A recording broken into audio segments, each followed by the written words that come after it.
തൃശ്ശൂരിലെ ഏറ്റവും പുണ്യവും പരിപാവനമായ ഒരു സ്ഥലത്ത് നിന്നാണ് ഏഷ്യയിലെ ഏറ്റവും വലിയ കലോത്സവമായ ഈ യുവജനോത്സവത്തിൻ്റെ കുട്ടികളോടും മറ്റുള്ളവരോടും ഞാൻ സംസാരിക്കുക എന്ന് പറയുന്നത് എൻ്റെ ഏറ്റവും വലിയൊരു ഭാഗ്യമായിട്ട് കരുതുന്നു, ഒരു പുണ്യമായിട്ട് കരുതുന്നു. അതിന് ഇടവരുത്തി തന്ന വടക്കം നാഥനെ ഓർത്തുകൊണ്ട് അദ്ദേഹത്തെ സ്മരിച്ചുകൊണ്ട് ഞാൻ നിങ്ങളോട് സംസാരിക്കാം. നമസ്കാരം. ബഹുമാനപ്പെട്ട പ്രതിപക്ഷ നേതാവ് വി ഡി സതീശൻ സാർ, ബഹുമാനപ്പെട്ട വിദ്യാഭ്യാസ മന്ത്രി ശ്രീ ശിവൻകുട്ടി സാർ, മറ്റ് മന്ത്രിമാർ, വേദിയിലും സദസ്സിലും ഇരിക്കുന്ന വ്യക്തികളെ, പ്രിയപ്പെട്ട വിദ്യാർത്ഥി സുഹൃത്തുക്കളെ, അധ്യാപക അനധ്യാപക അംഗങ്ങളെ, രക്ഷകർത്താക്കളെ, എൻ്റെ ഏറ്റവും പ്രിയപ്പെട്ട കൊച്ചു കൂട്ടുകാരെ, വളരെ സന്തോഷത്തോടെയാണ് ഈ കലയുടെ ഈ വാർഷിക മാമ്പാക വേളയിൽ ഞാൻ നിൽക്കുന്നു, നിങ്ങളോട് സംസാരിക്കുന്നു. ബഹുമാനപ്പെട്ട മന്ത്രി പറഞ്ഞ പോലെ എന്ത് വേഷം ഇട്ടുകൊണ്ടാണ് വരുന്നത് ഒരു വലിയ ചർച്ചാ വിഷയമായിരുന്നു. അപ്പോൾ എല്ലാവരെയും സന്തോഷിപ്പിക്കുന്ന രീതിയിൽ ഖദർ ധരിച്ചു, പിന്നെ കുട്ടികൾക്ക് വേണ്ടി കുറച്ച് വീശി, എല്ലാവരും ഒരുപോലെ സന്തോഷിപ്പിക്കാൻ പറ്റില്ല. അപ്പം എന്തായാലും ഇത് ഏറ്റവും നല്ലൊരു വേഷമാണ്. ഞാൻ കൈത്തറിക്ക് വേണ്ടിയിട്ട് ബ്രാൻഡ് അംബാസഡർ അല്ല, ഗുഡ്വിൽ അംബാസഡറായിട്ടൊക്കെ ചെയ്തിട്ടുള്ളതാണ്. എനിക്കിഷ്ടപ്പെട്ട വേഷമാണ്. അപ്പം എൻ്റെ അടുത്ത് മന്ത്രി പറഞ്ഞു ഇങ്ങനെ തന്നെ വരണം. നന്ദി സർ.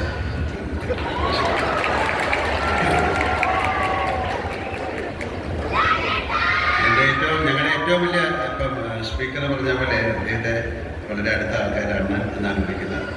ഞങ്ങളുടെയൊക്കെ പ്രിയപ്പെട്ട സുഹൃത്തും എൻ്റെ നിയോജക മണ്ഡലത്തിലെ നിയമസഭാ സാമാജിക മന്ത്രിയുമായ ശിവൻകുട്ടി സാർ ഈ സംസ്ഥാന സ്കൂൾ കലോത്സവത്തിൻ്റെ തുടക്കത്തിനോ സമാപനത്തിനോ എന്നെ ക്ഷണിച്ചപ്പോൾ ഞാൻ പറഞ്ഞു എന്തായാലും ഞാൻ വരും. കാര്യം ഇത് പല പ്രാവശ്യം മുമ്പൊക്കെ ക്ഷണിച്ച സമയത്തൊന്നും എനിക്ക് വരാൻ സാധിച്ചില്ല, പല തിരക്കുകളിലാണ്. എന്തായാലും ഇന്ന് ഇത്രയും വലിയ ഒരു ചടങ്ങിൽ വന്നില്ലായിരുന്നെങ്കിൽ അതൊരു വലിയ നഷ്ടമായി പോയിരുന്നെന്ന് ഞാൻ കരുതുന്നു. എന്തായാലും എന്ത് അസൗകര്യം ഉണ്ടായിരുന്നു എന്നുള്ളതാണ് ഞാൻ വിചാരിച്ചത്. എല്ലാവിധ ഭാഗ്യങ്ങളും ഒത്തു വന്നുകൊണ്ട് എനിക്കിതിൽ പങ്കെടുക്കാനായി.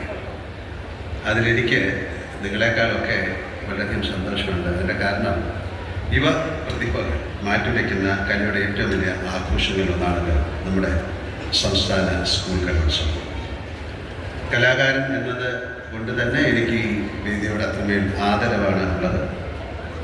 മുമ്പ് യുവജനോത്സവത്തിനും കലോത്സവത്തിനും വളരെ വലിയ പ്രാധാന്യമുണ്ടായിരുന്നു. കലാതിലകങ്ങൾക്കും കലാപ്രതിഭകൾക്കും എന്നൊക്കെ സിനിമാ താരങ്ങളുടെ എത്ര താരപ്രഭയുണ്ട്. ടിവിയിലെ നൃത്ത സംഗീത മത്സരങ്ങളും ഇൻ്റർനെറ്റും സാമൂഹ്യ മാധ്യമങ്ങളൊക്കെ ഉണ്ടാകുന്നതിന് മുമ്പത്തെ കാര്യമാണ് ഞാൻ ഈ പറയുന്നത്. അന്ന് സ്കൂൾ തലത്തിൽ തുടങ്ങി സബ് ജില്ലാ പിന്നെ സംസ്ഥാന തലങ്ങളിൽ നടക്കുന്ന യുവജനോത്സവങ്ങളിലും സർവകലാശാല യുവജനോത്സവങ്ങളിലൊക്കെ മാത്രമായിരുന്നു ബാല കൗമാരികൾ തങ്ങളുടെ കലാശേഷി പ്രകടിപ്പിക്കാനുള്ള ഒരു അവസരം. ഏഷ്യയിൽ തന്നെ ഏറ്റവും കൂടുതൽ ആൺകുട്ടികൾ അക്കാലത്ത് പഠിച്ചിരുന്ന തിരുവനന്തപുരത്തെ കേരള ഗവൺമെൻറ് മോഡൽ ഹൈസ്കൂൾ, അവിടെയാണ് ഞാൻ പഠിച്ചിരുന്നത്.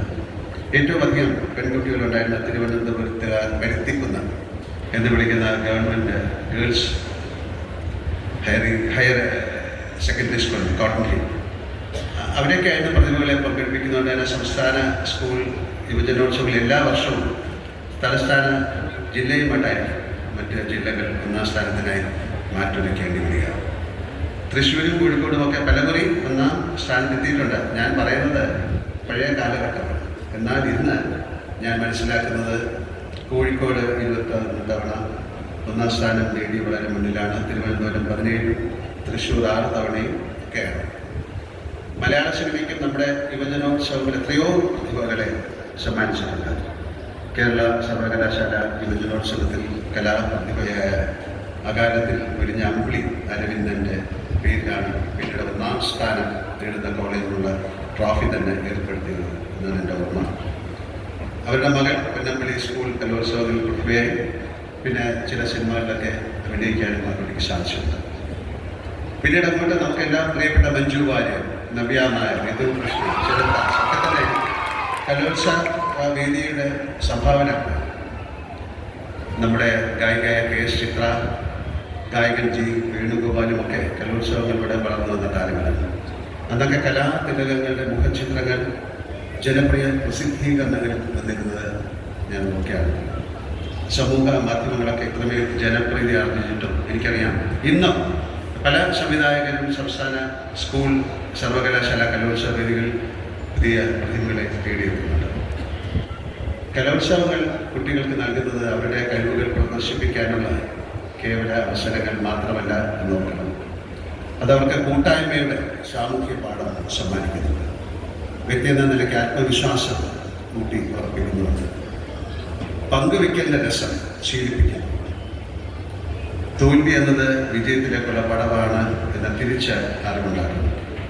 മത്സരിക്കുന്നതാണ് പ്രധാനം. അവിടെ ജയപരാജയങ്ങൾ സത്യത്തിൽ അപ്രസക്തമാണ്.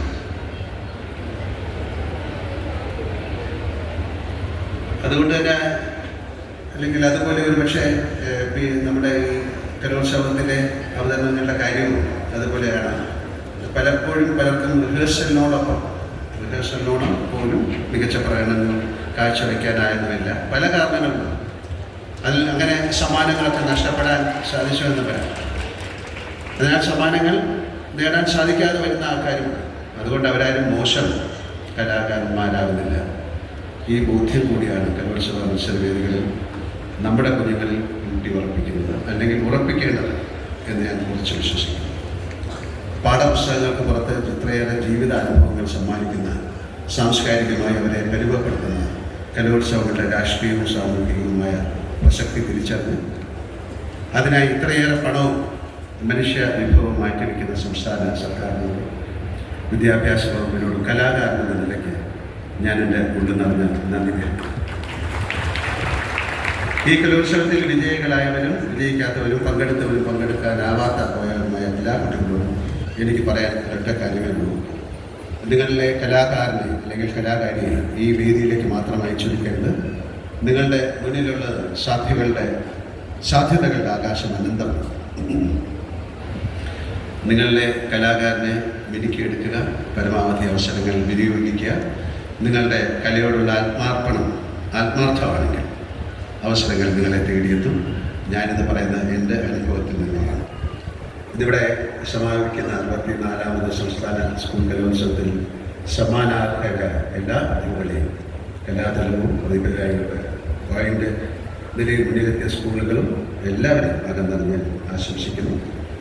ബഹുമാനപ്പെട്ട കേരള സർക്കാരിനും പ്രത്യേകിച്ച് വിദ്യാഭ്യാസ വകുപ്പിൽ എൻ്റെ നേതൃത്വം കൊടുത്ത വിദ്യാഭ്യാസ മന്ത്രിക്കും ഈ മഹാമേള വിജയമാക്കി തീർക്കാൻ ക്ഷീണം പ്രവർത്തിച്ച ഉദ്യോഗസ്ഥരെ, അധ്യാപകരെയും അനധ്യാപകരെയും സ്റ്റുഡൻറ് കേഡറ്റുകളെയും സ്റ്റുഡൻറ് പോലീസിനെയും അഭിനന്ദിച്ചുകൊണ്ട് ഞാൻ നിർത്തുകയാണ്. അതിൽ ഉപരി ഇന്നിവിടെ ഏറ്റവും കൂടുതൽ പോയിന്റ് നേടിയ കണ്ണൂർ ജില്ലയ്ക്ക് ഞാൻ പ്രത്യേക അഭിനന്ദനങ്ങൾ അറിയിക്കുന്നു. ഞാൻ മനസ്സിലാക്കിയിടത്തോളം സ്കൂളുകൾ ഇപ്പം 1ാം സ്ഥാനത്ത് നിൽക്കുന്ന പാലക്കാട് ജില്ലയിലെ നിങ്ങളുടെ VSS ഗുരുകുലം ഹയർ സെക്കൻഡറി സ്കൂളാണ്. ജാതിമത വിവേചനങ്ങൾക്കെതിരെ ശക്തമായി പ്രവർത്തിച്ച സാമൂഹിക പരിഷ്കർത്താവ് ബ്രഹ്മാനന്ദ സ്വാമി ശിവയോഗിയുടെ ആണ്. എൻ്റെ അറിവ് ശരിയാണെങ്കിൽ കഴിഞ്ഞ 12 വർഷമായി സംസ്ഥാന സ്കൂൾ കലോത്സവത്തിൽ ഏറ്റവും മികച്ച സ്കൂളായി തുടരുകയാണ്. ഇവർ തുടർച്ചയായ 13ാം തവണയും കലോത്സവത്തിൽ ഗുരുകുല സ്കൂളിലെ കുട്ടി കലാകാരന്മാരെയും കലാകാരികളെയും ആദ്യമായി ഞാൻ അഭിനന്ദിക്കുന്നു. ഒരു പ്രത്യേക കാര്യം എടുത്തു പറയാനുള്ള, കഴിഞ്ഞ വർഷം കേരളത്തിനെ ആകെ വേദനിപ്പിച്ച വയനാട് ഉരുൾപൊട്ടൽ ദുരന്തമുണ്ടായ സമയത്ത് 50 ദിവസം കൊണ്ട് 50 ലക്ഷം രൂപ സമാഹരിച്ച ഗുരുകുലം സ്കൂളിൽ നിന്നും അവിടുത്തെ എപ്പോൾ എന്ന ജീവകാരുണ്യ സംഘടനയ്ക്ക് എല്ലാവിധ നന്മകളും നേരുന്നു. ഞാൻ ഒരിക്കൽ കൂടി എല്ലാവരെയും അഭിനന്ദിക്കുന്നു. അവസാനമായി ഞാൻ ഒന്നുകൂടി പറയുന്നു, ഇതൊരു മത്സരമല്ല, ഇതൊരു ഉത്സവമാണ്. എല്ലാവർക്കും ഒരിക്കൽ കൂടി ആശംസകൾ നേരുന്നു. എല്ലാവർക്കും നല്ലൊരു സായാഹ്നം നേരുന്നു. ഒരിക്കൽ കൂടി വടക്കുന്നാഥങ്ങളുടെ പ്രാർത്ഥന നേരുന്നു. നിർത്തുന്നു. നമസ്കാരം. ജയ് ഹിന്ദ്.